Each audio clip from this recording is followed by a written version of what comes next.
한번 기억을 더듬어 가면서 한번 2장의 말씀을 보겠습니다. 그래서 2장에서 계속 이야기하고 있는 것은 다른 사람의 죄를 지적을 한다고 해서 네가 틀렸다라고 지적을 한다고 해서 그 사람이 괜찮은 사람이나 옳은 사람이 되는 것이 아니다라고 하는 말씀을 좀 하고 있죠.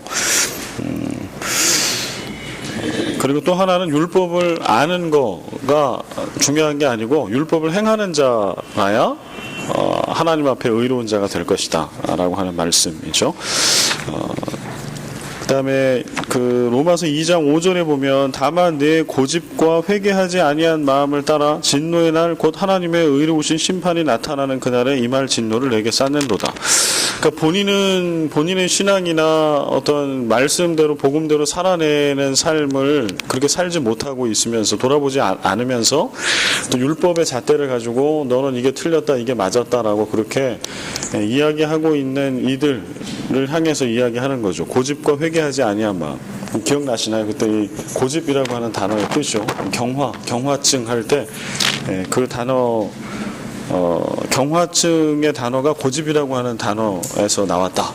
이렇게 설명을 드렸죠. 그래서 딱 굳어져 있어가지고 절대 바꿔지려고 하지 않은 부드럽게 되지 않은 그러한 마음의 상태. 근데 하나님께서는 혈통이 아브라함의 혈통 유대인이기 때문에 면하게 해주시고 절대 그런 분이 아니다. 그래서 계속해서 반복되는 거는 하나님은 외모를 보지 않고 중심을 보신다. 그 다음에 유대인이나 헬라인에게나 다 똑같다 라고 말씀하고 있는 거는 말씀과 복음을 믿느냐, 그 다음에 믿는 대로 아는 대로 남을 어떻게 했냐 안 했냐 잘했냐 못했냐가 아니라 스스로 말씀대로 율법대로 실천하며 살아가느냐 라고 하는 거가 중요하다라고 하는 거죠. 그거에 따라 그런 각자의 믿음에 따라 하나님께서는 혈통이 아니라 아무리 아브라함의 후손이라 할지라도 그 혈통으로 보는 것이 아니고 오직 믿음으로 또 믿는 대로 사느냐라는 것까지 포함한 믿음, 이론적으로만 믿는 게 아니고 그 전체를 믿음으로 볼 때 그 믿음으로만 하나님은 판단하신다. 이게 지금 2장에서 또 3장 20절까지 계속해서 이야기할 내용입니다. 그 다음에 이어서 볼까요? 오늘 14절, 2장 14절부터 이어서 오늘 나눠드린 마지막 29절까지 보도록 하겠습니다. 2장 14절로 가보겠습니다. 지난주에 받으신 강의 안에 3페이지에 있죠. 율법 없는 이방인이 본성으로 율법의 일을 행할 때에는 이 사람은 율법이 없어도 자기가 자기에게 율법이 되나니. 그 다음에 15절까지요. 이런 이들은 그 양심이 증거가 되어 그 생각들이 서로 혹은 고발하며 혹은 변명하여 그 마음에 새긴 율법의 행위를 나타내느니라. 여기 이제 문제가 하나 이제 생기는 거죠. 뭐냐 하면은 그러면 유대인들은 율법을 알잖아요. 율법을 받았고 천사를 통해서 모세에게 주신 그 율법을 유대인들은 받았어요. 그래서 그 율법 때문에 우리는 거룩하다. 우리는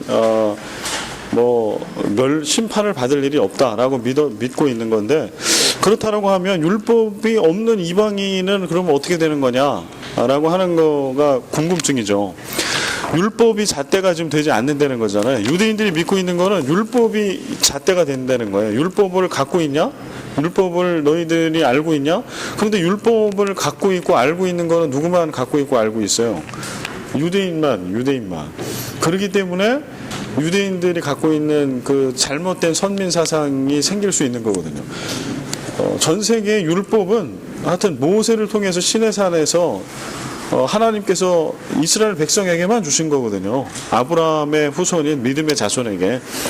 그러니까 할례가 구원의 표시가 되는 것처럼 율법도 율법을 지키느냐 마느냐 보다는 율법 자체를 하나님이 주셨다라고 한 거니까 그걸 갖고 있느냐 없느냐가 구원의 잣대가 되는 거예요. 유대인들한테는. 그래서 그 율법을 지키는 게 그렇게 중요한 거죠. 이들에게.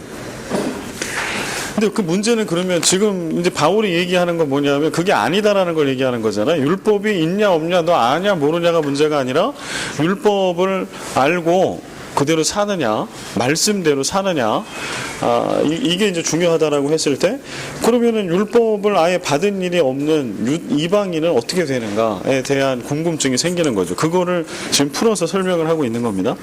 율법 없는 이방인이 본성으로 율법의 일을 행할 때에는 이 사람은 율법이 없어도 자기가 자기에게 율법이 된다.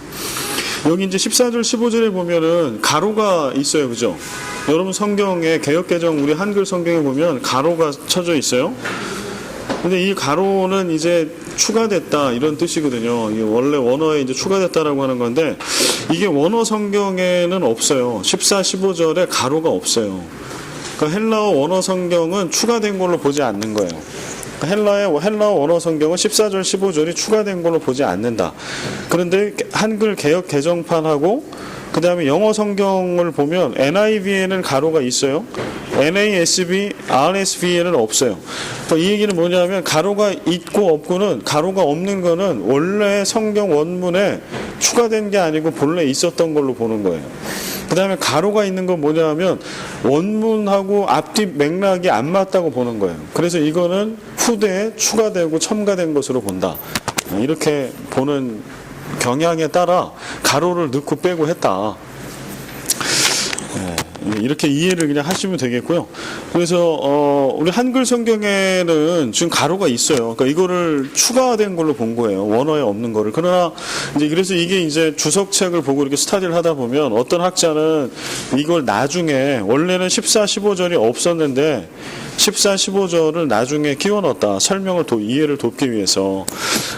이제 이런 설명을 하는데, 그거는 일단 원어 성경에 이 본문이 있기 때문에 그렇게 보기는 어렵습니다. 그래서 가로에 대해서는 우리가 그렇게 생각을 하지 않고 추가된 것이라기보다는 앞뒤 본문과 연결된 맥락에서 충분히 설명과 이해가 가능한 것으로 봐야 할 겁니다. 이게 좀 뭔 말인지 잘 이해가 안 되시면 그냥 그런 게 있나 보다 이렇게 생각하시면 되고요. 왜냐하면 성경 읽다 보면 가로가 있어요. 그죠? 이게 뭔가 궁금하신 적이 있으시죠? 네, 그거 설명을 드리는 거예요. 가로가 있는 거는 그러면 뭐 성경이 막 넣었다 뺐다 하는 겁니까? 그거 아니고요. 성경이라고 하는 게 이 번역본들이 되게 여러 개가 있어요. 여러 개가. 근데 이제 헬라어 성경에 그게 이제 헬라어 성경이 정경으로 채택된 그 헬라어 성경 안에 가로가 없다라고 하는 거는 어떤 헬라어 성경 안에는 이 본문을 그대로 원래 있는 걸로 인정을 하는 건데, 그러면 왜 나중에 번역본으로 넘어온 뭐 NIV라든가 개역개정이라든가 이런 성경에는 왜 가로를 넣어놨냐라고 할 때 이제 헬라어 원어 성경이 확정되는 과정으로 갈 때 헬라어 원어 성경이라고 하는 것도 번역본이거든요, 결국은. 그래서 되게 다양한 이 로마서의 번역본들이 많이 있는 거예요, 여러 개가. 그래서 그 중에 이제 이게 진짜 요것만 계속 중복적으로 나오고 틀림이 없는 그러한 말씀, 로마서의 말씀을 가지고 정경화 작업을 할 때 이게 하나님 말씀입니다라고 공표를 한 겁니다. 근데 그럴 때 어떤 사본에는 14절, 15절이 없는 사본도 있는 거죠. 어떤 사본에는, 헬라어 사본에 14, 15절이 없는 사본이 있었던 거예요. 근데 정경화 작업을 할 때 14, 15절이 없는 것과 있는 것이 있을 때 있는 게 이게 맞다라고 봐서 간 거고요. 그러나 이제 이 번역본 작업을 할 때 가로를 넣은 거는 원래 그 사본 중에 14, 15절이 빠진 것들이 있는데 그게 맞는 거고 14, 15절은 후대에 누군가 추가한 거다 이런 걸 따른 거예요. 근데 이게 이제 복음하고는 아무 상관이 없어요, 사실은. 그리고 성경에는 이 본문이 들어와 있어요. 가로가 쳐져 있든 어떻게 됐든 간에 이거를 빼놓지 않고 들어있다라고 하는 거는 이 본문은 분명히 원어 성경이든 한글 개역 성경에 있습니다. 그래서 우리는 가로가 있기 때문에 왜 여기만 가로가 있나? 라고 하는 의문점만 여기서 해결을 하고 이 말씀은 성경 전체에 동일한 권위를 가지고 있는 일부분으로 보고 가도 어려움이 없겠다라고 하는 겁니다. 그 다음에 여기서 이제 본성, 이성, 그 양심이 나오는데 요거 좀 집중해서 좀 볼 필요가 있습니다. 여기 본성이 나오잖아요. 율법이 없는 이방인이 본성으로 율법의 일을 행할 때, 이방인은 율법을 모르죠. 율법을 받은 일이 없어요. 그런데 율법을 받은 일이 없고 모르는 이들이 율법의 일을 행한다는 거예요. 근데 사실은 율법이라고 하는 모세오경, 여기서 율법은 토라를 얘기해요. 창세기, 출애굽기, 레위기, 민수기, 신명기. 더 넓게는 구약 전체를 얘기하기도 합니다. 그래서 이게 토라, 모세오경을 얘기하는 것이 대부분이고, 그 다음에 구약 성경 전체를 율법, 뭐 율법과 선지자 이렇게 하면 모세오경과 예언서 이렇게 해가지고 그냥 구약 성경 전체 이렇게 얘기를 하기도 하는데요. 여기 율법의 일이라고 할 때 율법은 그냥 무슨 뭐 이거 이렇게 해라 저렇게 해라라고 하는 유대인들만 갖고 있는 율법 조항이라기보다는 하나님의 말씀은 그 우리가 모세오경만 보더라도 어때요? 이게 그냥 삶의 이야기거든요. 예를 들어서 뭐 남녀 간의 관계에 있을 때 어떻게 관계를 유지할 건가? 결혼 전에 어떻게 범했어? 그러면 어떻게 하는 게 맞아? 뭐 이런 것도 이 안에 있어. 물건을 훔쳤어? 아니면 옆집 뭐 소를 갖다가 죽였어? 뭐 이러면 어떻게 해야 돼? 그러니까 이게 다 율법이거든요. 말씀이거든요. 근데 도둑질 했을 때는 어떻게 해야 돼? 뭐 안식일을 어기면 어떻게 해야 돼? 이런 것들이 다 삶의 이야기면서 신앙의 이야기인데, 그래서 이방인이라고 할지라도 율법을 받은 적이 없더라도 그러면 말씀하고는 전혀 연결되지 않은 삶을 사나, 그렇지 않다라는 거예요. 그냥 인간의 삶을 살아가면 사실 율법이라고 하는 것은 그러한 인간의 삶 중에 하나님의 백성으로서의 마땅히 살아가야 될 거룩한 삶에 대한 기준을 준 거지, 좀 외계인이 뭐 이렇게 인간이 아닌 어떤 외계인이 지킬 독특한 법을 주신 게 아니라고 하는 거죠. 그래서 이방인이 율법을 받은 적도 없지만 그들도 인간으로 살아갈 때 착한 사람은 율법은 이건 옳은 거야 아닌 거야라고 얘기를 해도 말씀대로 살더라는 거예요. 근데 그 이유가 뭐냐, 이제 그걸 설명을 하는 겁니다. 그럴 때 본성이라고 하는 걸 하나님이 주셨다라고 설명하는 거예요. 그래서 본성이라고 하는 거 여기 설명된 거 보면은요, 본성은 헬라어로 피시스라고 이렇게 쓰여 있는 단어인데, 이 본성은 어떤 것인고 하니 자연 상태, 학습 과정이 없이 선천적으로 타고난 성격이나 태도. 그러니까 이건 어디 뭐 배워서 된 것이 아니고 하나님이 주신 거예요. 이 본성 말 그대로. 태어날 때부터 하나님이 그에게 주셨어. 그런데 뭘 주신 거예요? 우리 로마서 앞에도 나와 있는 말씀처럼 옳고 그름에 대한 것, 하나님의 선한 기준에 따라 옳고 그름에 대한 기준을 하나님은 본성이라고 하는 것, 어느 것에 길들여지지 않고 배워본 적도 없는 그 본성 피시스라고 하는 거를 모든 사람에게 다 주셨다. 이런 설명입니다. 그래서 유대인에게는 하나님이 토라를 주셨어요. 율법을. 그러면 이방인들에게는 뭘 주셨어요? 피시스를 주신 거예요. 그러니까 하나님은 공평한 하나님이라고 하는 거예요. 하나님은 유대인만 구원하시기 위해서 토라를 그들에게 주신 것이 아니고, 문법화되어 있고 이렇게 문구로 되어 있는 건 아니지만 모든 유대인이 아닌 사람들에게도 그것을 알만한 피시스를, 본성, 네이처를 다 주셨다. 우리가 이제 여기서 하여튼 뒤에 또 설명이 되니까요. 그러나 이 말씀을 양심에 따라 거리낌이 없이 사는 자들이 하나님의 의를 얻게 된다는 것으로 오해해서는 안 된다. 이거를 우리가 잘못 오해하는 경우가 있어요.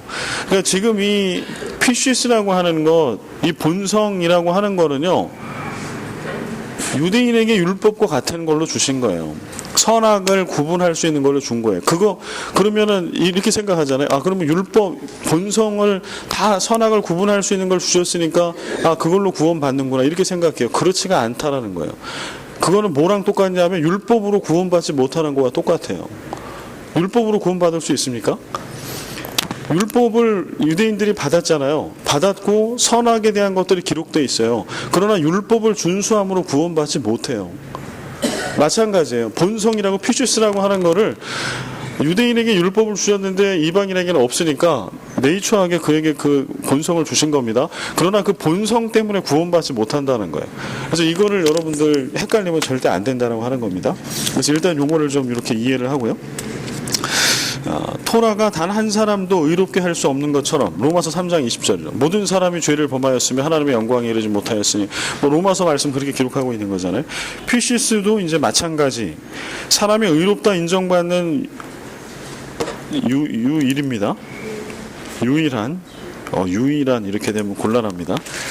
사람이 의롭다 인정받는 유일한 길은 예수 그리스도를 믿는 믿음뿐이다. 그러므로 PCS를 지나치게 확대 해석해서 예수의 구속을 대신할 수 있는 것 있기라도 하는 것처럼 이해하는 건 옳지 못해. 이게 우리에게 절대 혼란을 가져다 주면 안 됩니다. 인간의 본성으로 우리가 구원받는다고 그러면 범신론으로 가는 거예요. 예수 그리스도 없이 누구나 다 본성으로 다 예수 그리스도를 믿는다라고 하는 거거든요. 그래서 이게 이제 그 잘못 가르쳐지면 헷갈려져요, 여기서. 그러면은 예수 그리스도를 믿는 믿음, 복음을 전하는 전도, 선교 아무 의미가 없어요. 왜냐하면 다 본성에 다 알 게 다 들어있는데, 그렇게 연결을 해버리면 이제 이게 틀린 거는 뭘 통해 알 수 있냐면 율법으로 구원받을 수 있는가를 보면 알 수 있어요. 하나님 유대인에게 율법을 주셨는데 그걸로 구원을 받을 수 있나? 없거든요. 그래서 예수 그리스도를 보내주신 거거든요. 그래서 이 피시스라고 하는 본성이라고 하는 거를 그렇게 막 이 자체로 구원받는 것처럼 확대해서 보면 큰일 난다라고 하는 거를 말씀을 드립니다. 다음에 15절, 이런 이들은 그 양심이 증거가 되어 그 생각들이 서로 혹은 고발하며 혹은 변명하여 그 마음에 새긴 율법의 행위를 나타내느니라. 이제 여기 양심이 등장하네요. 그러니까 본성이 있고 양심이 있는 거예요. 그래서 이거를 같이 보기도 하고 이제 따로 보기도 하는데 한번 보겠습니다. 그 양심이 증거가 되어 양심 자체가 계속해서 확인하여 준다. 그래서 양심은 피시스를 확증해 주는 역할을 한다. 이 양심은 피조물 중에 인간에게만 있어요. 동물에게는 없어요. 동물에게 양심을 이렇게 구하면 안 되겠죠. 혹시 동물 중에 양심이 있는 동물이 있으면 알려주시면 아마 박사학위를 받지 않을까. 네. 양심은요, 쉬네이데시스라고 하는 단어예요. 헬라어로. 그래서 헬라어로 이제 쉬네이데시스 할 때 쉰이라고 하는 거는 함께라고 하는 뜻을 갖고 있는 전치사고요. 그 다음에 뒤에 붙어 있는 단어의 원형인 에이도라고 하는 것은 보다. 이런 뜻이에요. 보다라고 하는 뜻을 갖고 있어요.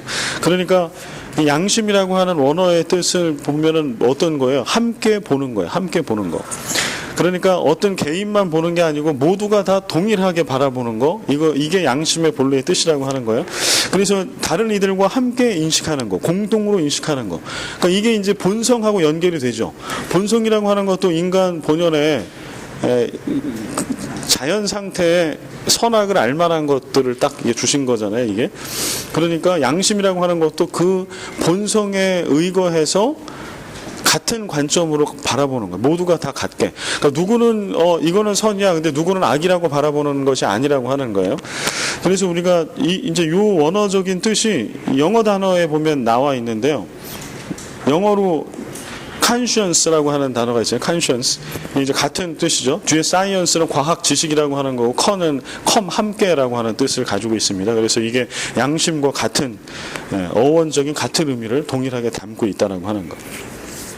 그래서 양심이라고 하는 것은 자신의 독단적 판단이 아니라 무엇이 옳고 그른지를 누구나 알 수 있는 것.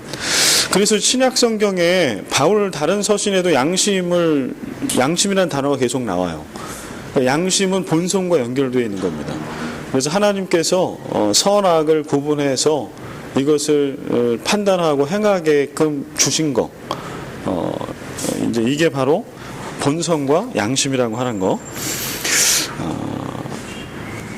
여전히 좀 궁금함이 많이 남아 있습니다. 그 뒤를 한번 쭉 가면서 궁금함을 어느 정도까지 해결할 수 있는지 보겠습니다. 구약에서는 양심이라는 단어가 직접 사용되지는 않았습니다. 그러나 유사한 표현을 찾아볼 수 있어요. 그러니까 구약의 양심이라고 하는 단어가 직접 나오지는 않는다는 거예요. 그러나 문장의 표현을 보면 양심을 표현하고 있는 구절은 있다라는 거예요. 창세기 3장 8절에 여호와 하나님의 낯을 피하여 숨은지라. 여호와 하나님의 낯을 피하여 숨은지라. 그럼 왜 낯을 피해서 숨었을까요? 이거는 가르쳐 준 게 아니잖아요. 범죄한 아담과 하와가 낯을 피해 숨었어. 왜 피한 거예요? 이게 본성과 양심이 작동하는 거예요. 그 안에서. 이렇게 보는 거죠. 그 다음에 사무엘상 24장 5절에 다윗의 마음이 찔려 나단 선지자에 의해서 그의 죄를 지적을 받자 그가 그 죄가 드러나니까 마음이 찔려 왜 마음에 찔려요? 이게 양심이 발동한다, 본성이 발동한다. 이런 표현을 통해서 구약 성경도 양심의 실체 단어로 설명하고 있지는 않으나, 그러나 이거는 율법을 받은 자나 안 받은 자나 모두에게 이 본성이라고 하는 거, 양심을 다 주신 거예요. 그러나 유대인들은 추가로 더 받은 것이 토라죠. 이렇게 봐야 한다는 거예요. 그래서 이게 율법이 있기 때문에 구원받는다라고 하는 것이 아니라 모든 인간에게 하나님께서 본성과 양심을 다 주셨다. 사실은 그걸 가지고 하나님의, 왜냐하면 우리 모두가 다 율법을 알던, 예수를 믿던 안 믿던, 그리스도인이든 아니든 우리의 주인은 하나님이시잖아요. 예를 들어서 이교도라고 해서 무슨 사탄이 창조한 건 아니니까 하나님이 다 우리 인간을 창조하셨잖아요, 우주 만물을. 그래서 그런 면에서 하나님과 우리와의 관계 놓고 보면 하나님은 하나님의 자녀들, 피조물에게 동일하게 하나님을 알 만한 선한 것들을 다 주셨다라고 하는 이야기. 이거는 구약이나 신약이나 동일하다라고 하는 뜻이죠. 바울은 모든 인간에게 하나님께서 양심을 주셨음을 말하면서 그리스도인은 깨끗하고 선한 양심을 가져야 한다고 권면한다. 근데 바울은 이제 이 양심을 끌어와요. 그래서 양심은 그러면 유대인이 아닌 이방인들에게 어떤 그 구원의 방편으로서 주신 거냐? 전혀 그렇지가 않다는 거예요. 모든 인간에게 다 주셨다. 그래서 하나님은 율법을 가지고 차별하는 분이 아니다라고 하는 설명인 거고, 그러면은 그리스도인된 우리도 말씀을 받았잖아요. 지금 토라라고 얘기하는 것들이 결국 우리에게는 이 말씀이란 말이에요. 성경 말씀. 그럼 우리도, 그리스도인된 우리도 말씀을 알고 받았는데, 그러면 이걸로 끝인가? 그렇지 않다.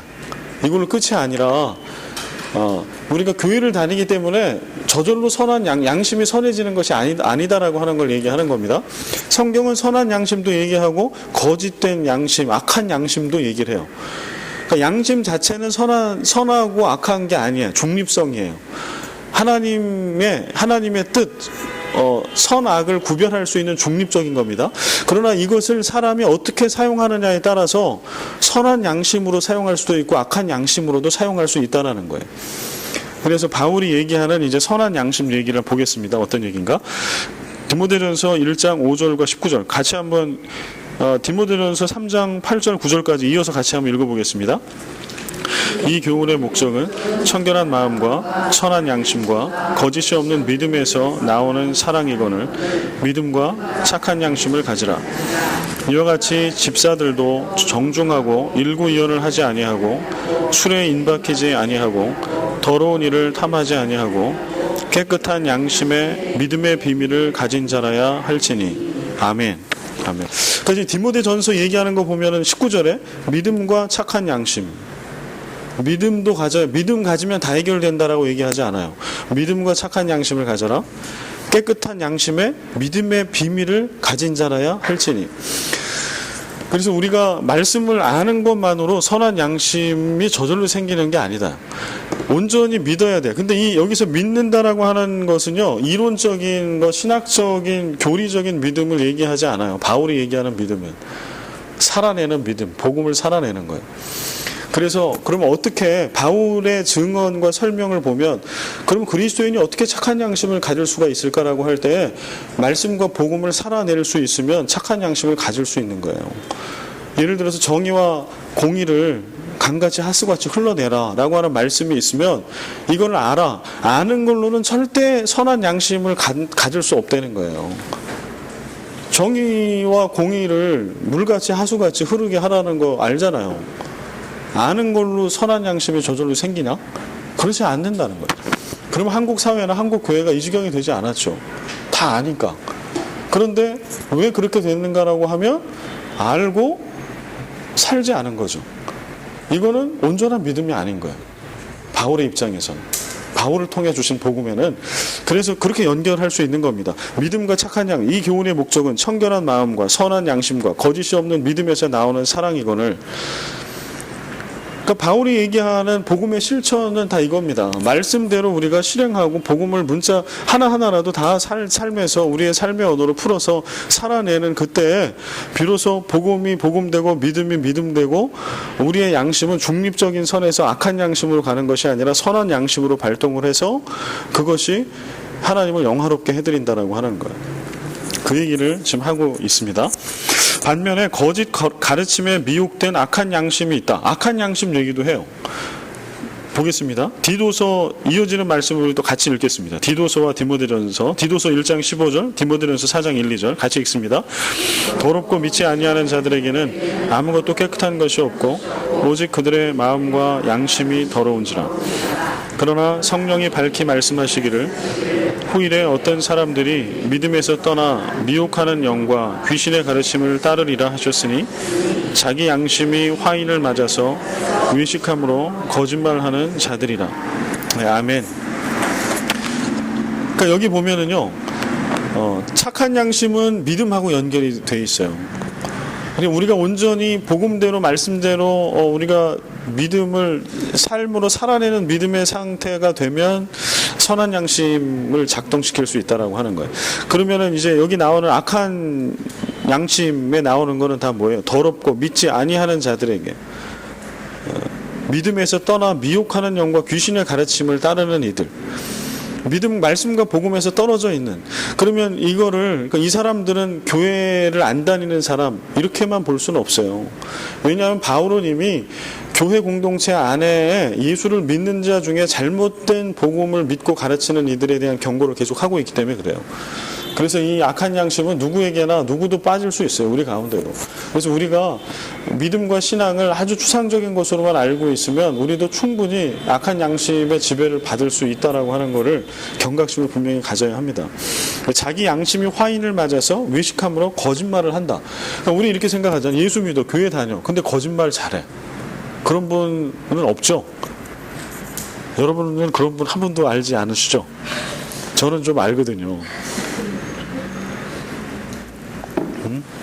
제가 동안교회, 제 아내하고 동안교회 청년부 출신인데 그때 대학교 군대 갔다 복학해가지고 제가 유년부 교사를 오래 했어요. 1, 2학년 교사를.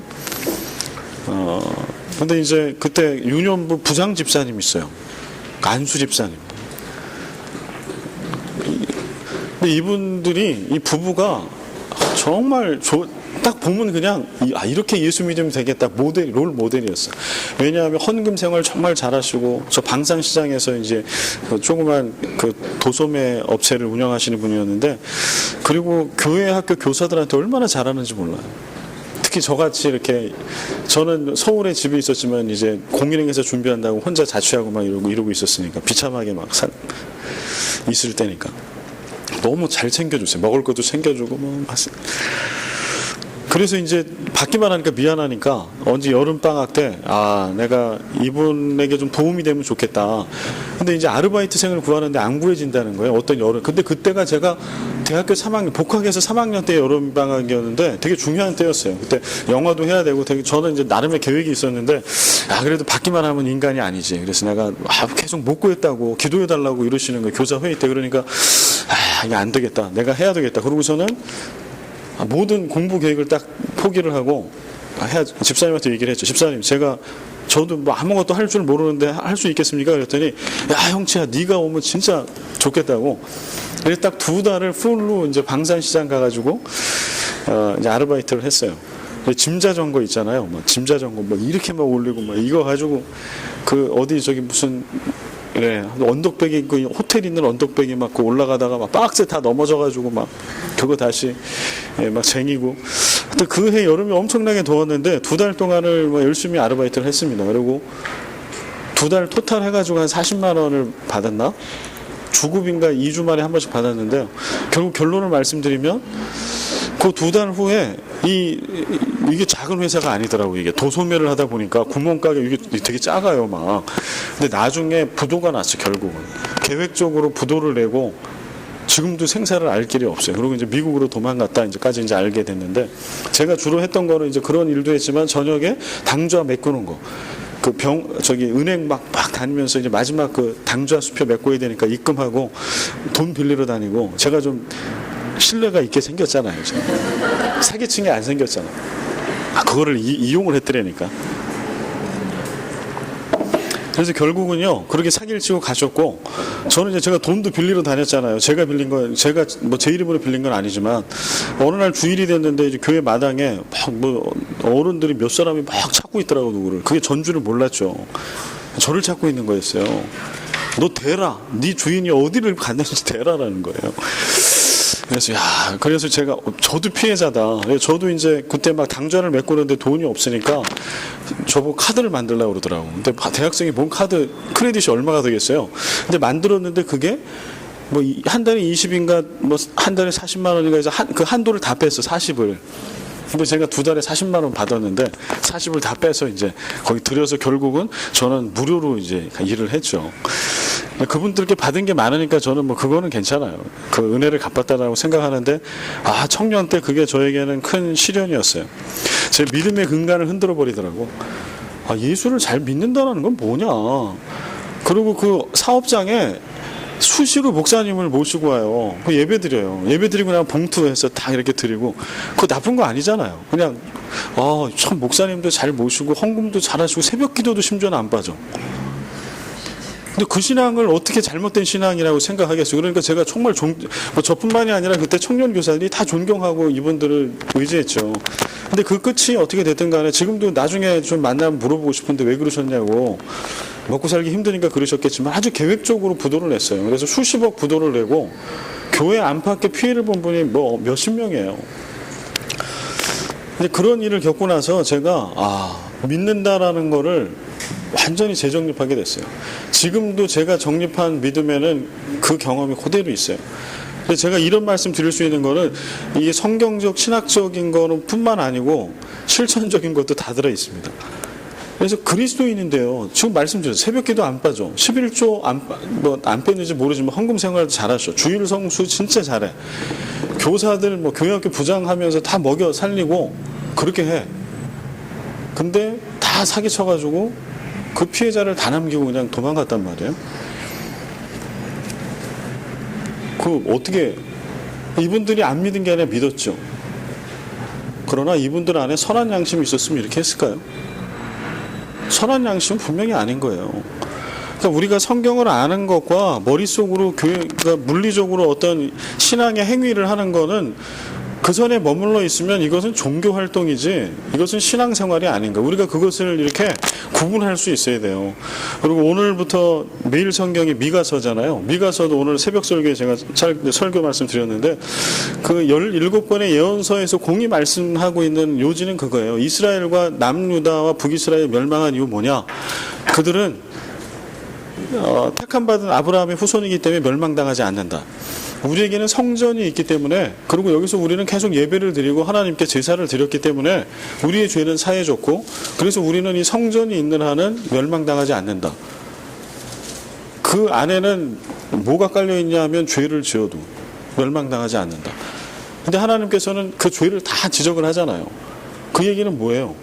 너희들이 성전이, 예루살렘 성전이 아무리 거룩하고 매일매일 뭐 황소를 갖다가 막 그렇게 강이 되도록, 기름의 강이 넘치도록 그렇게 나한테 제사를 드려도 너희들이 나를 사랑하지 않으면 그 예배와 너희들의 신앙이 이방인들도 하는 그러한 종교 활동이 아니고 진정한 믿음 생활, 신앙이 되지 않으면 그거 다 헛거다. 그것이 너희의 구원을 보장해 주지 않는다라고. 그게 17권의 예언서에 동일한 말씀이에요. 근데 지금 바울이 또 얘기하는 거예요. 지금 양심, 본성을 얘기하면서 또 얘기하는 겁니다. 선한 양심. 그러니까 여러분, 그리스도인이 좀 제가 얘기한 이런 분들이나 거짓말 잘하고 막 화도 잘 내고 막 폭력도 행사하고 막 이런 분이 있을 수 있을까요, 없을까요? 있다니까요. 있어요. 신기해요. 있어요. 그러니까 우리의 믿음이 삶으로, 올해 하나님 우리 주신 표 있잖아요. 말씀이 삶이 되며. 그래서 우리는 많이 아는 거 중요합니다. 이거 알아야 아는 만큼 보여요. 아는 만큼 보이고 들려요. 그렇기 때문에 우리는 할 수 있는 한 성경 공부와 암송과 묵상을 많이 해야 돼요. 왜냐면 많이 주님을 알아가야 우리가 주님께서 말씀하시는 것과 그 뜻과 깊이를 더 많이 알 수 있으니까. 그러나 아는 거가 우리의 목표가 돼버리면 절대 안 된다.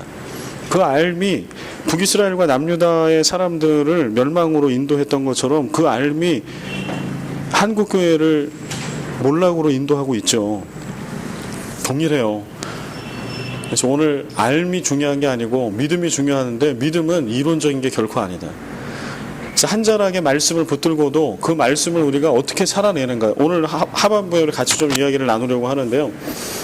도대체 예수를 믿는다라고 하는 게 여러분에게는 어떤 의미인가? 그 부분에 대한 명확한 답이 있어야 돼요. 나는 예수를 믿는다는 교회를 출석하는 건가? 아니면 뭐 성경 안에 있는 하나님의 약속내진 율법 이거를 잘 지킨다는 건가? 뭐가 예수를 믿는 건가요, 여러분에게는? 그러면 바울이 지금 얘기하고 있는 거는 진짜 믿음은 뭔가요? 이거를 우리가 명확히 좀 이 로마서 공부하는 걸 통해서 하고 가면 좋겠습니다. 그래서 선한 양심과 악한 양심이 있다는, 그러니까 다시 이제 오면은요, 양심과 본성으로 구원받을 수 있어요, 없어요? 없어요. 왜냐하면 양심은 양심인 것 뿐이에요. 본성은 그냥 네이처하게 하나님이 주신 거예요. 그래서 이제 믿음과 상관없이 본성으로만 구원을 못 받는다는 건, 우리가 예수 그리스도를 나의 구주로 영접하고 믿고 하나님과의 온전한 믿음의 관계에 있어야 양심이 선한 양심으로 발전이 되고 작동을 한다라고 하는 거예요. 그렇지 않으면 이 양심은 악한 양심으로 변모해서 아주 엄청난 그 죄악의 온상이 될 수 있다라고 하는 거예요. 이걸 잊으면 안 되고요. 결국 우리는 예수 그리스도의 보혈로 죄사함을 받음을 통해서만 참 마음, 순수하고 완전한 양심을 얻을 수 있다. 히브리서 9장 14절과 10장 22절 우리 차례로 읽겠습니다. 하물며 영원하신 성령으로 말미암아 흠없는 자기를 하나님께 드린 그리스도의 피가 어찌 너희 양심을 죽은 행실에서 깨끗하게 하고 살아계신 하나님을 섬기게 하지 못하겠느냐. 우리가 마음의 뿌림을 받아 악한 양심으로부터 벗어나고 몸은 맑은 물로 씻음을 받았으니 참 마음과 온전한 믿음으로 하나님께 나아가자. 아멘. 아멘. 제가 언젠가 히브리서도 좀 하고 싶은데요. 이 히브리서 참 은혜가 됩니다. 아주 복음적이고요. 여기 말씀에 보면 하물며 영원하신 성령으로 말미암아 흠없는 자기를 하나님께 드린 그리스도의 피가 어찌 너희 양심을 죽은 행실에서 깨끗하게 하고 살아계신 하나님을 섬기게 하지 못하겠느냐.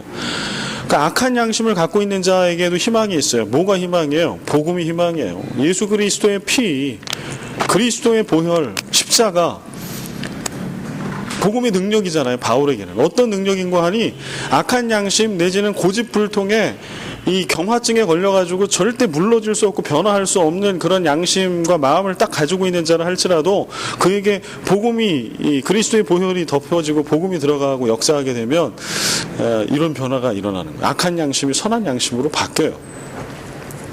이게 우리에겐 희망이죠. 히브리서 10장 22절이요.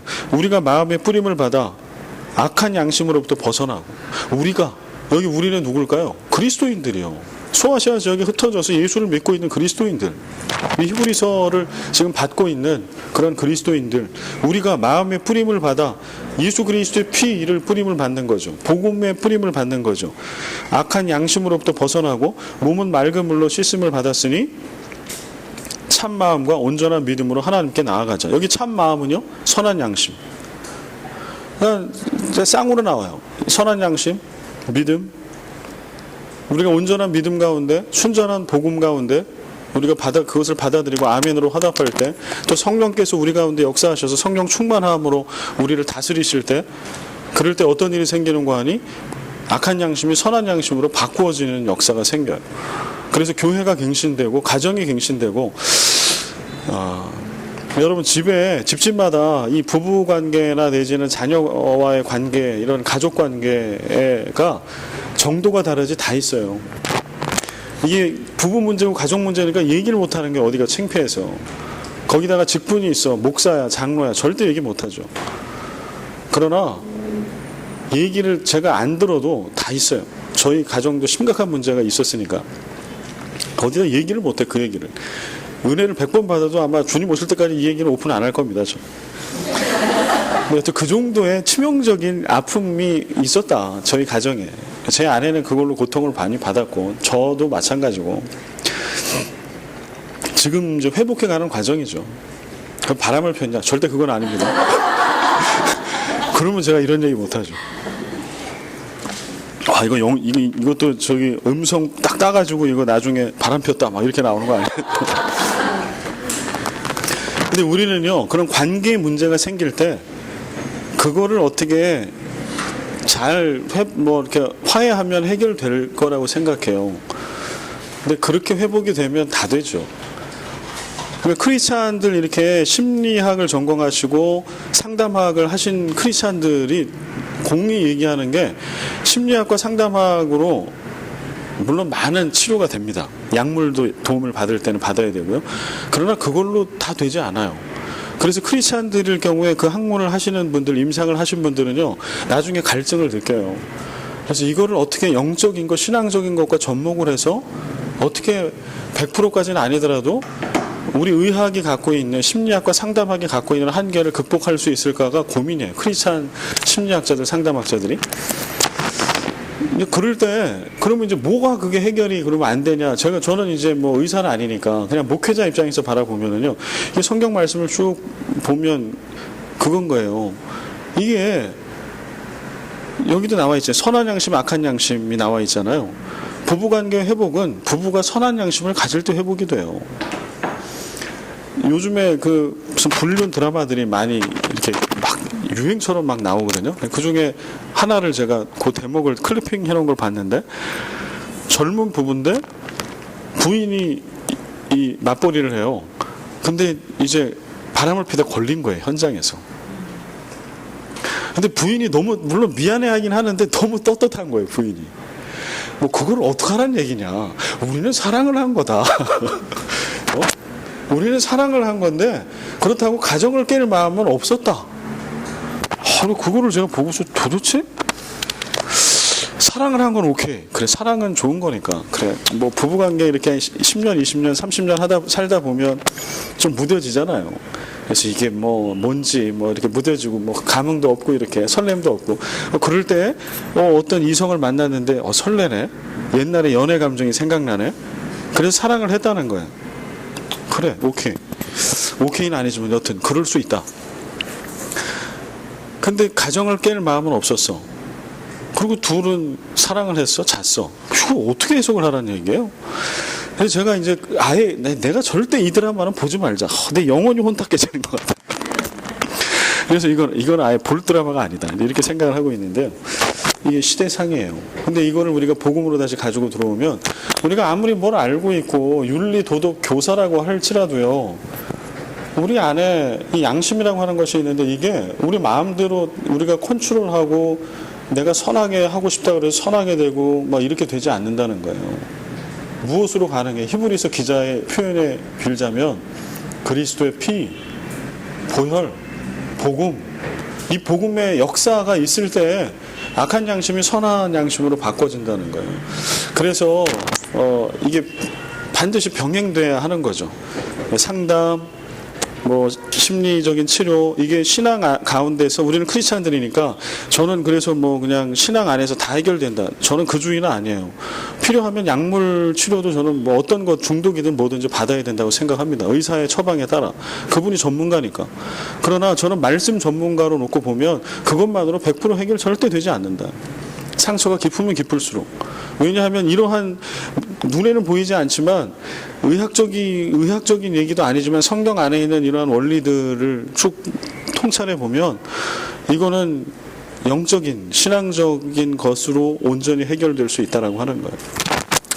그래서 자녀들이 저처럼 이제 어릴 때 부모님의 사랑, 특히 어머니의 사랑을 2세 미만의 심리학자들과 그 아동 전문가들 얘기하는 게 2세 미만의 엄마, 특별히 엄마와의 유착 관계, 사랑의 관계에서 사랑을 충분히 받지 못하면 아이가 이상 행동을 띈다는 거예요. ADHD로 갈 수도 있고, 그 다음에 어떤 그 정서적인 불안을 가질 수도 있고, 특별히 이제 대인 관계에 있어서의 애정 결핍 증세가 이제 나타나는 거죠. 그래서 결혼해서 부부관계에 문제가 생길 때 점검해 봐야 될 거는 2세 미만의 상태도 반드시 봐야 합니다.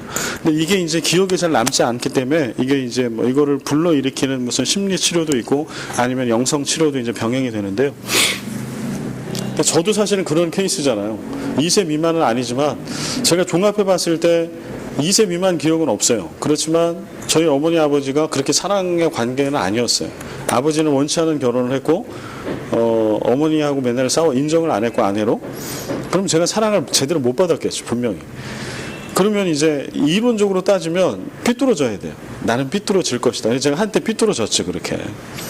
그러나 그럼 지금도 이제 뭔가 좀 비인격적인 깨어진 뭐 이런 게 있어야 되는데 뭐 완전한 사람은 없으니까. 그러나 저는 제가 볼 때는 그래도 건강하게 지금 가고 있다라고 생각하거든요. 근데 이게 어떻게 가능했냐?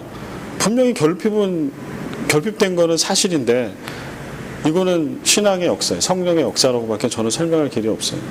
그래서 몇 번의 뭐 인생을 살면서 많은 부분이 있었지만 은혜를 받는 거죠. 또 그렇게 치유해 주시는 손길을 경험하고 이런 경험이 어떤 심리학 상담학에서 얘기해 주는 한계점들을 극복하고 있더라고요. 이게 저는 뭐 제 임상의 사례니까요. 그래서 이게 병행이 될 때 놀라운 일이 생길 수 있다. 다시 이제 말씀으로 좀 오겠습니다. 그래서 선한 양심을 얘기할 때 양심 자체로 뭐가 될 거라는 그러한 상상은 절대 금물이다. 왜냐하면 양심은 선한 양심도 있고 악한 양심도 있는데 이것은 성령의 역사, 복음의 역사가 아니고서는 좌지우지할 수 있는 것들이 아니라고 하고 있는 거예요. 그래서 그리스도인된 우리도 바울이 얘기하고 또 성경이 얘기하고 있는 것처럼 온전한 믿음, 말씀이 우리가 알고 있는 말씀을 삶으로 살아내며 복음의 역사 이것이 우리의 삶 속에 일어나는 것을 통해서 계속해서 그리스도의 피를 뿌림 받는 역사, 복음의 역사를 경험하면서 우리의 악한 양심, 굳은 마음을 계속 바꿔가야 한다. 끊임없이 이 작업을 해야 돼요. 주님 앞에 가서. 그러니까 나는 교회 오래 다녔으니까 내 양심은 올바르겠지. 제가 말씀드렸잖아요. 아까. 전혀 그렇지 않아요. 안수 집사님이셨다니까 그분이. 교회 오래 다니셨다니까. 아무 상관이 없어요. 순간 우리가 탁 이렇게 돼버리면 우린 충분히 악한 양심의 지배를 받을 수 있고 죄의 지배를 받을 수 있는 그런 존재라고 하는 거. 16절 곧 나의 복음의 이름 바와 같이 하나님이 예수 그리스도로 말미암아 사람들의 은밀한 것을 심판하시는 그 날이라. 여기서 나의 복음은 예수 그리스도의 복음, 하나님의 아들의 복음이죠. 그래서 복음은 헬라어로 유앙겔리온이라고 얘기합니다. 유앙겔리온. 그래서 유는 좋다라고 하는 뜻이고요. 앙겔리안, 소식이라고, 좋은 소식. 이것을 더 아름다운 소식, 이 좋다를 또 아름답다라고 또 성경은 또 그렇게 쓰거든요. 구약에 보면. 그래서 복음은 아름다운 소식이며 좋은 소식이다. 고린도전서 4장 5절 그러므로 때가 이르기 전 곧 주께서 오시기까지 아무것도 판단하지 말라.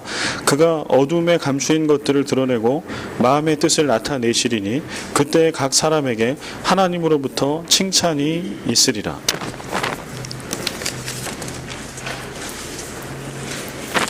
고린도전서 4장 5절 말씀에 보면 그때 각 사람에게 누구로부터 칭찬이 있어요?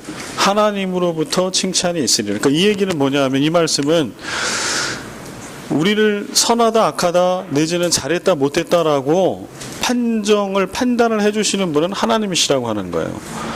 근데 지금 유대인들의 그 오류는 뭐냐 하면 하나님이 율법을 주셨기 때문에 그 율법이 있냐 없냐가 선악의 판단 기준이 되는 거예요.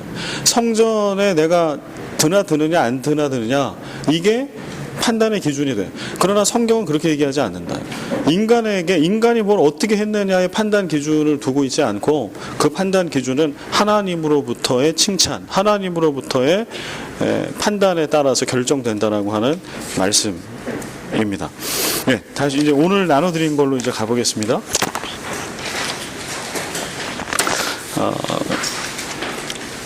그 본문 연구 위에 보면은 로마서 1장 18절부터 3장 20절까지 에서 계속해서 이야기하고 있는 건 뭔가 하니 모든 인간은 하나님의 심판 아래에 있다라고 하는 거예요. 이거는 그 예외가 없다. 헬라인이나 유대인이나 온전히 믿음 하나만 가지고 판가름해서 심판 떠나 있을 경우에 믿음에 떠나 있을 때 모두 다 심판 아래 있다라고 하는 거. 근데 인간의 연약함을 이야기하는 거죠. 그 다음에 로마서 1장 18절에서 1장의 끝인 32절까지는 그들 안에 하나님을 알만한 것이 있음에도 하나님을 우상으로 바꾸고 자기의 욕심대로 살아서 타락하고 스스로 심판의 길을 갔다. 하나님을 알만한 것, 이제 뒤에 우리가 지금 보니까 그거는 뭐예요? 본성, 퓨시스, 그 다음에 양심, 이런 하나님을 알만한 것을 율법이 아니어도 하나님은 다 주셨다. 그런데 율법을 정작 받은 놈들은 그것 때문에 거룩해진다고 생각하고 오히려 그 마음을 굳게 해가지고 바뀌지 않고 악을 다 행하고 살더라. 그러니까 그렇게 타락한 것들을 좀 계속 이야기하고 있는 거예요. 로마서 2장, 다른 사람의 죄를 지적한다고 자신이 괜찮은 사람이 되는 것은 아니며 타인의 죄를 지적하는 것으로 자기 의를 채우려 하지 말고 자신이 어떻게 살 것, 하나님께 자신이 어떻게 살 것인가에 대해 답을 가지고 살아야 한다. 하나님 애가 아니라 하나님께입니다. 하나님께. 그래서 이거는 13절, 2장 13절입니다. 하나님 앞에서는 율법을 듣는 자가 의인이 아니요 오직 율법을 행하는 자라야 의롭다 하심을 얻으리니. 또 반복해서 이제 말씀을 드리는데요. 이제 바울 서신을 공부하다 보면 행함에 대한 이야기가 많이 나와요. 근데 이제 전통적인 한국 교회의 이렇게 신앙, 목사님들을 통해서 가르쳐진 신앙에는 어떤 게 있냐면 잘 믿으라는 거, 잘 믿으라. 잘 믿으라는 내용에는 뭐가 있어요? 여러분들 잘 믿어. 그러면 뭐가 떠올라요? 어떻게 하는 게 잘 믿는 거라고 배우셨습니까? 일단은 교회에 빠지면 안 되고, 예배. 그 다음에 봉사 열심히 해야 되고, 헌금 생활 잘 해야 되고, 그다음에 성경 공부해야 되고, 우리가 잘 아는 잘 믿는 거에는 그런 쭉 리스트가 있잖아요. 그게 잘 믿는 거 맞아요. 맞지만 뭐가 빠지면 이게 아무 의미가 없냐 하면 살아냄, 실천. 그래서 바울이 행함을 얘기하는 거는 그것 때문에 얘기하는 거예요. 어떤 행함을 통해서 행위 구원을 받는다라고 하는 것을 강조하기 위함이 결코 아니에요. 사도 바울이 신약 성경의 거의 절반인데요. 바울 서신의 뒷부분에 앞에는 신학과 이론, 뒤에는 반드시 실천이거든요. 바울 서신의 강점은 어떻게 복음을 살아낼 거에 대한 구체적인 지침을 주고 있는 것이 바울 서신의 생명력이에요. 로마서도 지금 앞에 보니까 아주 심오하잖아요. 심오한 어떤 신앙적인 이런 이 믿음에 대한 것들을 아주 이렇게 참 쉽지 않게 막 계속 단어들을 풀거든요. 양심, 본성 이런 얘기를 하면서. 그러면은 로마서가 진짜 그런 책인가? 그렇지 않아요. 로마서 12장으로부터 이제 후반부로 딱 가면 이제 삶의 얘기가 나와요. 지극히 아주 실천적인 삶. 그러면 앞에 쭉 얘기한 이런 온전한 믿음을 갖는 거, 그렇게 믿는 거는 그러면 도대체 일상에서는 어떻게 사는 거냐, 이걸 보여주는 거예요. 그래서 오늘 우리가 잘 믿는다라고 할 때 반드시 들어가야 될 부분은 우리가 알고 있는 거, 우리가 본 거, 배운 거, 이것을 우리가 삶 속에 어떻게 살고 있나. 신앙 공동체 안에서, 가정에서, 세상의 한 복판인 일터에서 공이 마찬가지. 그런 의미에서의 행함을 바울은 얘기한다라고 하는 거고, 그겁니다. 다음에 17절부터 이제 가보겠습니다. 우리 17절부터 20절까지 같이 한번 읽어볼까요?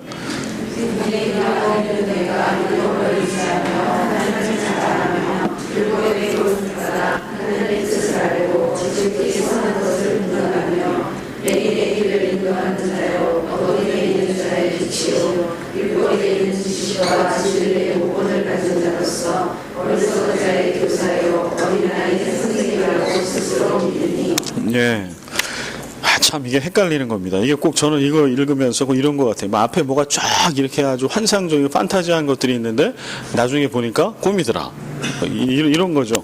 앞에 지금 막 좋은 게 다 있어요. 율법을 의지하고 하나님 자랑하고 하나님의 뜻을 알고 지극히 선한 것을 분간하고 맹인의 길을 인도하고 어둠에 있는 자의 빛이고 지식과 진리의 모본을 가지고 있고 어리석은 자의 교사고 어린아이의 선생이고. 근데 문제는 뭐예요? 이게 스스로 자기 혼자만 그렇게 알고 있는 거예요.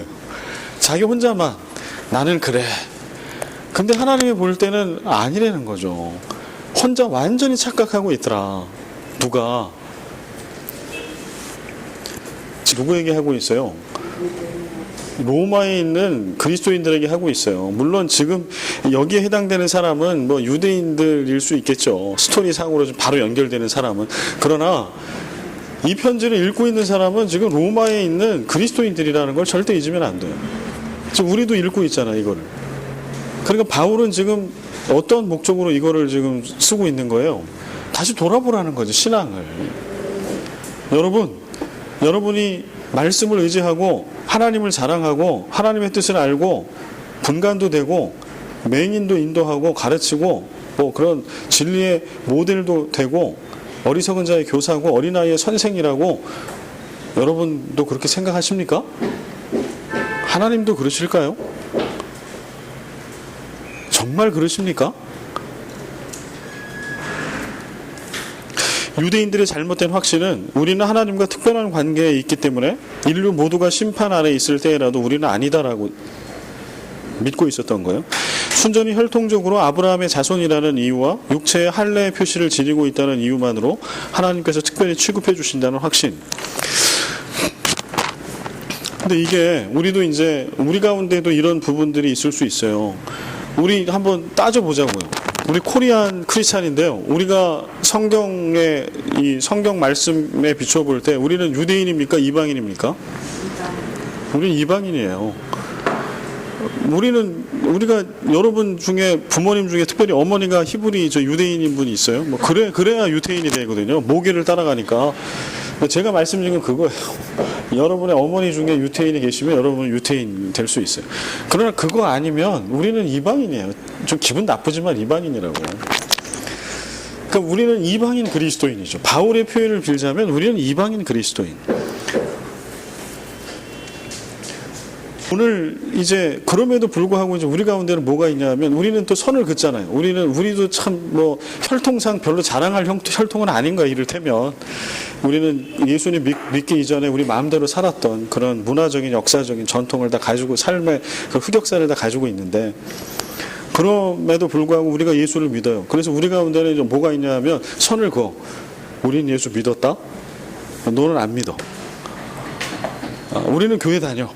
우리는 이렇게 신앙생활도 오래 했고 우리는 말씀도 많이 알고 있고 우린 이래. 근데 너는 아니야. 이런 것들이 우리 안에 없나요? 있거든요. 이게 그리스도인 특히 이제 보수적인 신앙을 가질수록 이런 게 있어요. 딱 선을 딱 근단 말이에요. 그 안에 우리 안에서도 그리스도인 안에서도 신앙이 보수적이면 보수적일수록 그 안에 거요. 주일 성수를 안 빠지고 잘하는 그룹. 간혹 빠지는 그룹, 헌금 생활을 잘하는 그룹, 안 하는 그룹, 봉사를 많이 하는 그룹, 안 하는 그룹, T를 끝낸 그룹, 안 끝낸 그룹, 그 다음에 뭐 로마서 성경 공부를 뭐 이런 거를 하나라도 한 그룹, 뭐 아니면 여기에 없는 그룹, 새벽 기도를 나오는 그룹, 새벽 기도를 못 나오시는 그룹. 우리는 나름의 여러분들은 없으시네. 저는 있어요. 그게 제 안에. 저도 모르게 이게 경계선이 거져요. 왠지 새벽기도 이렇게 가보면 이분들은 참 거룩한 것 같기도 하고 이분들의 신앙은 좋아 보이기도 하고 그러나 이제 제가 옛날에 쓰라린 경험을 했기 때문에 그때마다 아니지 주님 아닙니다. 아닐 수 있습니다. 뭐 이러면서 제가 균형 잡힌 눈으로 교인들을 바라보게 해주십시오. 뭐 이렇게 하죠. 그러나 제 안에 있어요. 주일날 뭐 딱 빈자리를 보면 주일날 예배도 안 오면 어떻게 해야 되나 이거를 근데 이분을 웃으면서 이렇게 잘 맞이할 수 있을까? 혼내야 되나? 막 까야 되나 이렇게? 이런 생각도 하고 그러면 좀 출석률이 높아질래나? 별의별 생각을 다 하죠. 근데 우리가 좀 웃으면서 얘기했지만 우리 가운데는 말은 안 하고 있으나 우리 나름의 선이 다 있다는 거예요.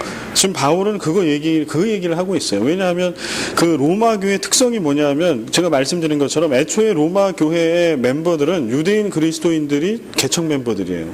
왜냐하면 사도행전에 보면 오순절 마가의 다락방 사건 때 디아스포라 유대인들이 오순절 지키기 위해서 왔다가 성령 받고 그 기적을 경험하고 자기네 나라로 돌아간 거거든요. 그래서 시작된 것으로 보여져요. 이거는 상당히 설득력이 있습니다.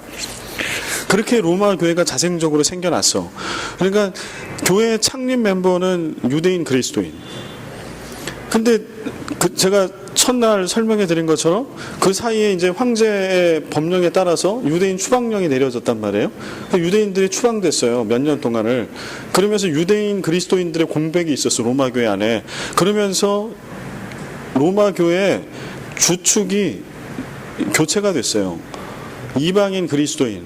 로마에서 예수 그리스도를 믿은 사람들이 그전에는 원래 개척 멤버 유대인 그리스도인들이 창립 멤버라고 하면 이방인 그리스도인들은 전도돼서 온 분들이었다는 거죠. 다음 세대들.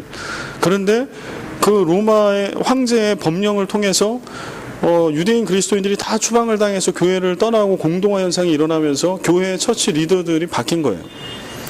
그런 혼란함. 그리고 다시 돌아왔어. 이제 원래 교회를 개척했던 유대인 그리스도인들이 돌아왔어.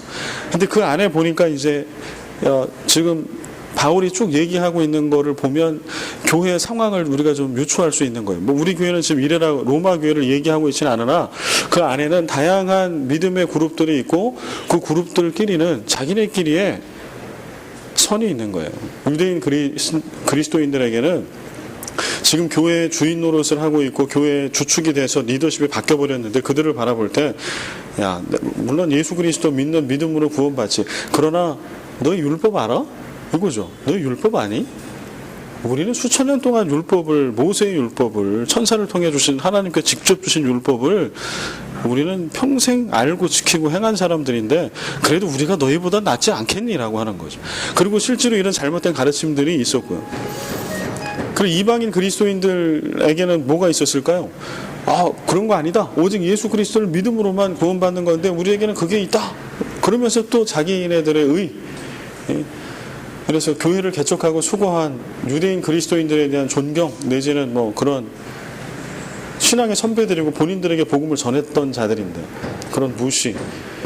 우리가 추측해 볼 수 있는 건 그런 거예요. 그러면서 로마 교회 안에 믿음으로 소문난 교회고 부흥한 교회고 큰 교회지만 그 안에 그룹들이 나누어져 있으면서 실제로는 복음을 살아내기보다는 나는 내 믿음은 어디서 왔다라고 하는 것들을 다 이야기하면서 뭔가 이렇게 딱 긴장 관계에 막 있는 이런 거를 유추할 수 있다라고 하는 거예요. 그럴 때 바울이 강력한 도전을 주는 겁니다. 너희들이 지금 이런 거가 너희들이 정말 그렇다라고 얘기하고 있는데 너희만 그렇게 얘기하는 거냐? 주님도 그렇게 인정하시는 거냐? 이거를 물어보는 거죠. 그래서 이거를 우리 스스로에게도 계속 물어봐야 돼요. 우리 로마서를 공부하면서 또 말씀 앞에 서면서 끊임없이 하나님 앞에 우리의 믿음의 현주소가 어딘지를 겸손하게 물어보고 무릎 꿇고 다시 한번 복음의 그리스도의 터 위에 복음의 터 위에 하나하나 이렇게 우리의 믿음을 쌓아가야 되겠죠. 예레미야 7장 1절에서 7절 우리 한 절씩 교독을 한번 해볼까요? 여호와께로부터 예레미야에게 말씀이 임하니라 이르시되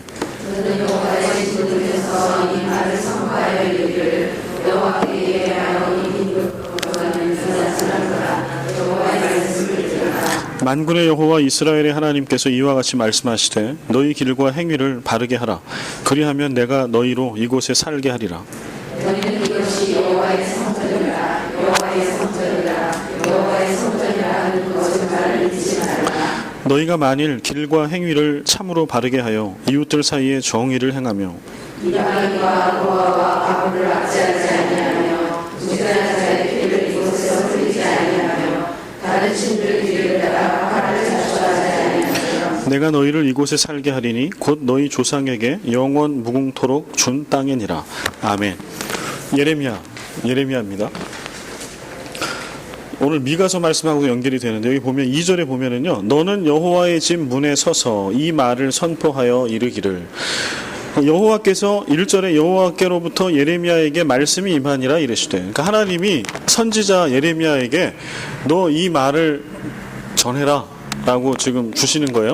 그런데 여기 장소가 나와. 너는 내가 지금 너에게 주는 말을 여기서 전해라. 근데 여기는 어딘고 하니? 너는 여호와의 집 문에 서서 이 말을 선포해라. 여호와의 집은 어디예요? 성전. 예루살렘 성전. 우리로 따지면 새생명교회 현관 앞에 거기에 서서 이 말을 선포하여 이르기를 여호와께 예배하러 이 문으로 들어가는 유다 사람들아 여호와의 말씀을 들으라.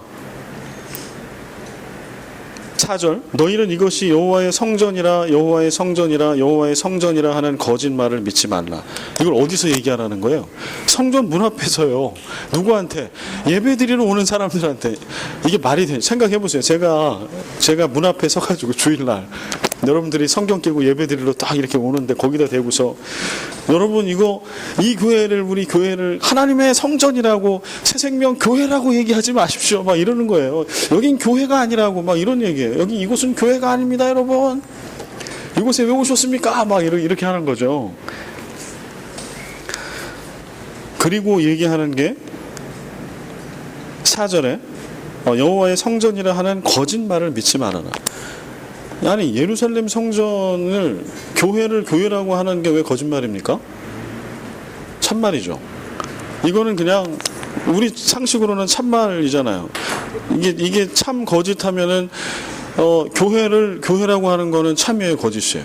참이죠. 근데 지금 참 이 궤변을 하고 있는 거예요. 하나님은 예레미야에게 너 가서 궤변을 좀 얘기해라는 거예요. 분명히 예루살렘 성전이고 그 성전은 누가 지었어요? 사람들이 졌죠. 사람들이. 자기네들이 지은 거예요. 자기네들 손으로 지은. 그래서 자기네들의 자랑이고 자기네들의 손으로 지어서 자기네들이 가서 예배드리고 그리고 그 안에서 우리는 이 성전 때문에 구원받았다라고 철석같이 믿고 있는 그 아름다운 예루살렘 성전. 그 성전 문 앞에 가서 이거는 성전이 아니다. 왜냐하면 이게 성전이라고 하는 거는 거짓말이다. 그렇기 때문에 이건 성전이 아니다라고. 그렇게 얘기하는 거예요. 이걸 믿지 말으라고. 왜 그런가라고 이제 5, 6, 7절에 나오는 거죠. 그 이유가 너희가 만일 길과 행위를 참으로 바르게 하여 이웃들 사이에 정의를 행하며 이방인과 고아와 과부 그 4대 취약계층 말씀드렸죠. 이방인 고아 과부를 압제하지 아니하며 무죄한 자의 피를 이곳에서 흘리지 아니하며 다른 신들 뒤를 따라 화를 자초하지 아니하며 그러니까 지금 예루살렘 성전이 아닌 거 이걸 여기를 성전이라고 하면 거짓말이 되는 이유는 어디 있는 거예요? 이 성전은 무늬만 성전인 거예요. 이곳에서 예배를 드렸던 사람들은 말이 예배인 거지 사실은 무속신앙 어떤 자신들의 신에게 그냥 이렇게 각자의 신에게 우상 숭배를 한 거지. 그들의 신앙은 그거였다. 그걸 어떻게 알 수 있냐라고 하면 어떻게 성전에서 예배드린 자가 일상의 삶에 살아갈 때 이웃들 사이에서 정의를 행하지 않을 수 있냐. 어떻게 이방인과 고아와 과부를 압제할 수 있냐. 어떻게 무죄한 자의 피를 흘릴 수 있냐. 오늘 이따가 11시부터 이제 구역장 모임 할 텐데 오늘 구역장 모임에서 이번 구역에서 이제 구역 모임 때 할 본문이 미가서 3장이에요.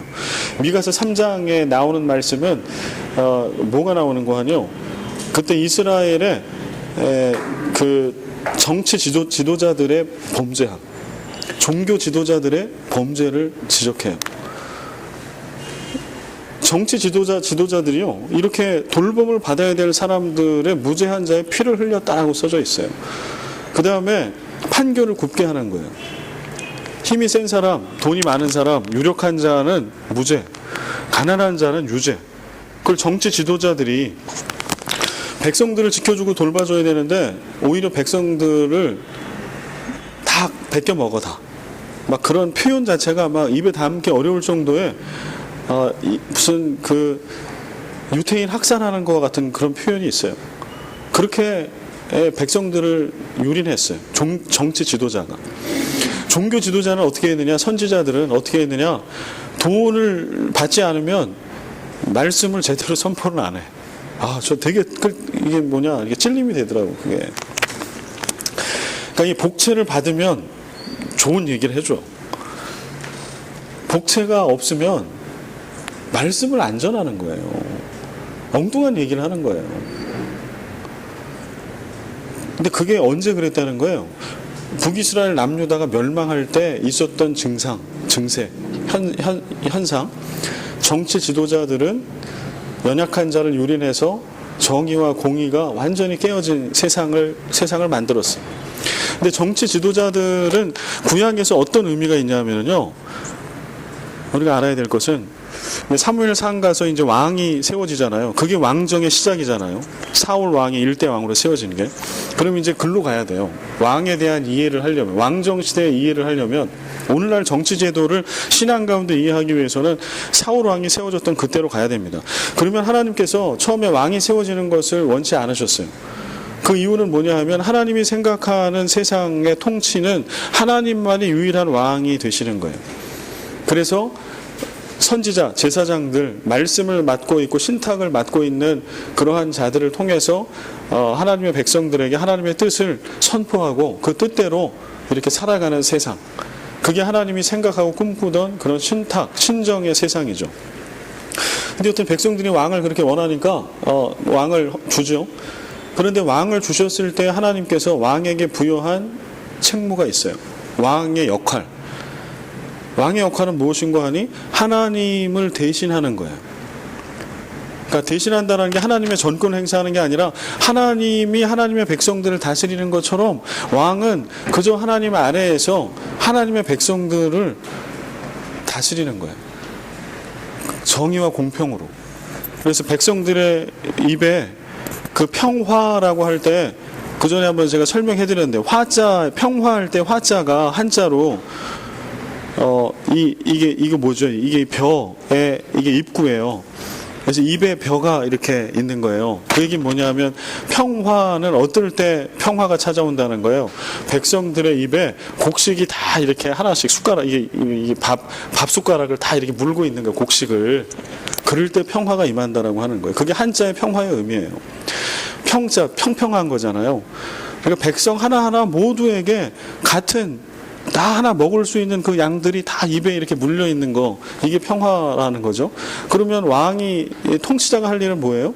하나님을 대신해서 정의와 공의를 강같이 하수같이 흘러가면서 연약한 자를 지켜주고 백성들의 모두에게 굶어 죽지 않게 그들이 행복하게 살 수 있는 먹을 것들이 주어지고 판결이 굽어지지 않게 그들을 지켜줄 수도 있어야 되고, 그 다음에 물질이 이 돈의 흐름이 높은 곳에서 낮은 곳으로 잘 흘러갈 수 있는 그러한 세금 제도라든가 내지는 경제 구조, 통치 체제, 이런 것들도 갖고 있어야 될 것이고, 이게 왕의 할 일이에요. 하나님을 대신하여 하나님의 뜻대로 다스리는 게 왕이에요. 그런데 이제 멸망을 향해서 달려가고 있었을 때는 어떤 일이 생기는 거 아니? 왕이 거꾸로 하는 거예요. 하나님이 하라고 하는 일을 하는 게 아니라 자신이 주인 노릇하는 거예요. 그 다음에 종교 지도자 마찬가지. 종교 지도자는 말할 것도 없죠, 사실은. 그 당연히 하나님의 종인데. 그런데 심지어는 멸망을 당한 그 시점에는 종교 지도자들조차도 돈이 없으면 예언을 하지 않고 옳고 그름을 얘기해 주지 않고 그러고 있었다라고 하는 거예요. 근데 예레미야 7장 1절에서 7절은 그걸 얘기하는 겁니다. 이때 당시에 성전이 있었고 예배도 있었고 뭐 다 있었어요. 그러나 그들이 그러한 종교 활동은 있었으나 실제로 그들의 삶을 볼 때 그들은 이렇게 말도 안 되는 삶을 살아가는데 종교 지도자들은, 제사장, 선지자들은 뭐 제대로 이게 틀린 거라고, 너희들 이렇게 살면 안 된다라고 얘기하지 않은 거예요. 그리고 오히려 수탈해. 영적으로 학대를 하고요. 정치적인 지도자들은 백성들을 수탈하고 말도 안 되는 일들이 벌어진 거죠. 그러면서 이들이 갖고 있었던 신앙은 우리는 성전이 있고 우리는 성전에서 예배하니까 우리는 문제 없다. 우리만 구원받는다. 라고 하는 말도 안 되는 이런 오해를 하고 있었다라고 하는 거예요. 말씀의 본래의 뜻을 좀 풀어 써봤어요. 밑에 성전을 바치는 것으로 너희 임무가 끝났다고 생각하지 말라. 성전을 바치는 것이 내 호의를 받는 조건이 될 수 없다. 나를 위하여 성전을 짓고 내게 나와 제사할 지식이 있거든 나를 알고 내 앞에 엎드릴 신앙이 있거든 그 신앙의 실체를 보여라. 이게 이 말씀의 뜻. 하나님은 그렇게 이야기하시고 계신다는 거예요. 5절 6절의 실천은 단순히 선행이기 때문에 하나는 말씀이 아니라 그런 일이 하나님의 성품, 하나님의 뜻을 이루어 하나님을 기쁘시게 하는 일이기 때문에 이런 행함을 통해 믿음의 실체를 드러내 보일 수 있다는 그런 말씀이에요. 지금 연결을 해보면 오늘 일단은 여기까지 이렇게 좀 하고요. 이거를 우리 오늘 지금 한국 우리 조국 사회와 대한민국에 벌어지고 있는 일들로 한번 연결을 해보자고요. 그렇게 좀 묵상을 우리가 할 필요가 있어요. 한국 사회를 좀 바라보자는 거죠. 그리고 한국 교회의 역할을 좀 바라보자는 거예요. 멸망을 향해 달려갔던 북이스라엘 남유다가 그때 나타났던 현상들은 하나님을 믿지 않았던 거예요. 하나님의 뜻대로 다스려지지 않았던 거. 위정자들은 판결을 국회했고 힘의 논리에 따라갔고 백성들을 수탈했고 억울한 자들이 생겨나 정의롭지 못하다라고, 세상은 정의롭지 못하고 공평하지 못하다라고 하는 억울한 자들이 계속 양산되는 그러한 세상. 종교 지도자들과 교회는 오히려 영적 학대를 일삼고 돈이 있고 힘이 있지 않은 곳에서는 제대로 사역을 하지 않는, 이게 예언서에서 얘기하고 있는 마지막의 모습이었습니다. 그리고 오늘날 한국 교회와 한국 사회의 모습을 보면 신기하게도 동일한 모습이 있어요. 그래서 이거를 저는 뭐 대통령 하야도 좋고 뭐 당연히 지금 이 상황에서 뭔가 책임 있는 뭔가 팔로업은 있어야 할 거니까요. 그러나 그리스도인으로 우리가 내다보면 좀 연결해서 보자는 거죠. 그리스도인과 교회가 어떤 역할을 해야 될 건가. 오늘 그 중에 하나는 책임 있게 의식을 가지고, 건강한 시민 의식을 가지고 뭐 운동을 하고 하는 것도 저는 당연히 해야 될 거라고 생각합니다. 그냥 기도만 하는 거 저는 그거 옳지 않다고 생각해요. 그러나 그것만 해서는 되지 않겠죠. 그래서 대통령이 하야했어요. 뭐 정권이 바뀌었어요. 정권은 계속 바뀌어 오고 있습니다, 사실은. 그리고 지금 대통령도 우리의 투표를 통해서 뽑은 거지 누가 뭐 이렇게 내리꽂은 게 아니잖아요. 그럼 이런 거 예를 들어서 한 50 몇 프로죠. 그때 50 몇 프로로 되셨는데요. 그러면 그때 나는 안 뽑았어. 그러면 나는 책임이 없나요? 그렇지 않아요. 민주주의 제도에 투표라고 하는 거는 어떤 의미가 있냐면 이거는 그 어떠한 결과를 가기 위한 과정인 거죠. 예를 들어서 내가 대통령 A, B가 있는데 나는 A를 안 뽑고 B를 뽑았는데 A가 됐어. 그러면 근데 A가 문제를 일으켰대? 그럼 B를 뽑은 사람은 책임이 없나요? 그렇지 않아요. 투표를 했다라고 하는 거는 그 선출하는 과정에 내가 참여를 한 건데 어떤 결과가 나왔어. 그러면 그 결과에 승복한다는 의미가 있는 거예요. 민주주의 절차는. 그러면 결국은 51%가 됐든 60%가 되고 99%가 됐든 투표를 통해서 결과가 나왔을 때 대통령이 됐다라고 하는 거는 내가 글을 찍지 않아도 사실은 그분이 대통령이 되는 거를 나는 인정한 겁니다. 그러니까 이거는 몇 퍼센트 난 안 찍었어라고 피할 수 있는 부분이 아니라고 하는 거예요. 그러면 또 정권이 바뀌면 뭐가 해결이 될 건가? 저는 목사로 지금의 이러한 문제는 정치적인 문제로만 국한할 수 없다라고 생각합니다.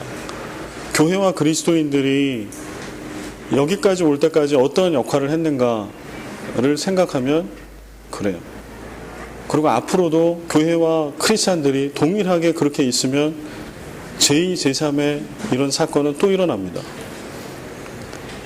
그리고 이번에 아마 엄청난 타격을 받겠죠. 안 그래도 좀 경제적으로 어렵고 외교적으로도 어렵고 참 어려운 가운데 좀 있는데 이 사건을 통해서 아마 경제적으로 우리 한국이 우리 피해를 볼 데미지를 액수로 하라고 그러면 이게 뭐 몇십 조가 될지 몇백 조가 될지 알 수 없습니다. 우리가 이제 그것을 또 회복하고 수습할 것이 우리에게 있는데 이러한 때에 우리가 다시 한번 말씀 가운데 와서 우리는 크리스찬들이니까 침묵하고 있는 것이 우리의 잘못이었다면 올바른 것을 이야기하고 행동하는 양심을 보여야 할 것이고요. 더 중요한 것은 우리가 말씀과 복음을 알고는 있었는데 분명히 예배를 드리기는 했는데 교회가 분명히 한국 교회에도 엄청나게 많이 있고 우리처럼 이민교회들도 많이 있는데 과연 우리가 예수를 믿는다라고 했을 때 그 믿음의 의미는 어디까지였나? 좀 이거를 돌아보는 시간을 우리가 가져야 할 거라고 생각합니다. 여러분 나눠드린 거 3페이지 좀 보겠습니다. 요거는 우리가 좀 생각을 해봐야 되는 문제이기 때문에요. 묵상과 나눔이라고 되어 있는데 같이 한번 읽어볼까요? 묵상과 나눔 옆에 그 타이틀하고 그 단락까지 같이 한번 읽어보겠습니다. 예수를 믿는다는 말은 내게 무슨 뜻인가?